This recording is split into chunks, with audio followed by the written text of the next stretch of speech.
historically speaking, population has a love and hate relationship with Europe. I would actually argue it goes both ways. I think Europe has a love and hate relationship with Turkey, most countries at least that is.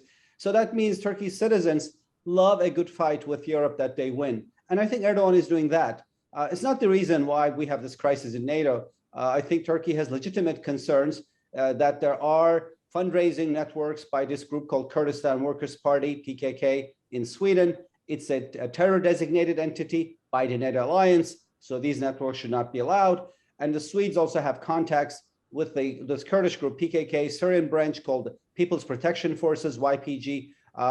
That is, publicly, it doesn't look very good. The defense minister in Sweden did a teleconference with a military commander of this group, which is an offshoot of the terror group that Turkey is fighting, put there on their Twitter feed. That's legitimate. But what Erdoğan is doing, of course, is he always overlaps rather what is good for Turkey with what is good for Erdoğan. That has been his foreign policy signature. So Turkey has concerns regarding PKK networks and Swedes' contacts with them. And of course, if Sweden wants to get into this alliance, NATO, Turkey's a member, it has to satisfy Turkey's demands. But Erdoğan has many other layers to his move, one of which is that Turkey's population, as I said earlier, loves a good fight with Europe that they win. Now, I mentioned earlier that Erdoğan is among the inventors of nativist populist politics globally in the 21st century. Together with Orban, I would say, in Hungary, he has perfected this model and other leaders have tried to copy it.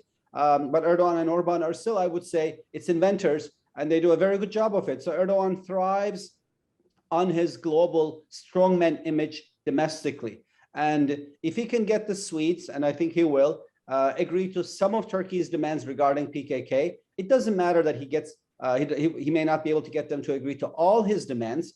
He controls, Erdoğan, that is 90% of the media in Turkey. He can write a narrative of complete victory. It's the reversal of the Ottoman defeat in Vienna, right? This is going to be the victory at Stockholm. And of course, he's going to take this back home and the voters will love it. Now, whether Gen Z voters will take this is a different story, because there's another part of Erdoğan's legacy. It is that he's been in charge for about 20 years now, just about 2 decades.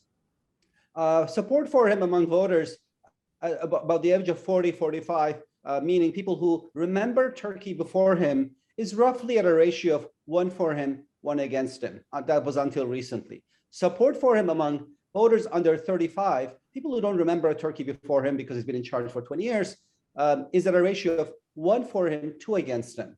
And that has a lot to do with the fact that Gen Z voters abhor the fact that Erdoğan is a Jacobin politician also. He likes to shape Turkey in his own image, using government resources, public funding, and education policy. And Turkey's Gen Z voters are, I would say, Turkey's first, horizontal generation. They share more with voters, their peers outside of Turkey in their own age group than with the other age groups in Turkey. So they don't understand a world in which you have an autocratic president who bans Twitter and who tells you you have to live like this and you can't do that, and socially this is not acceptable. And I think his biggest problem is that his top-down, socially conservative, Jacobin political style does not sit well with Gen Z voters. So he's a politician with multiple challenges, which is why I call him in my latest book, Sultan in Autumn.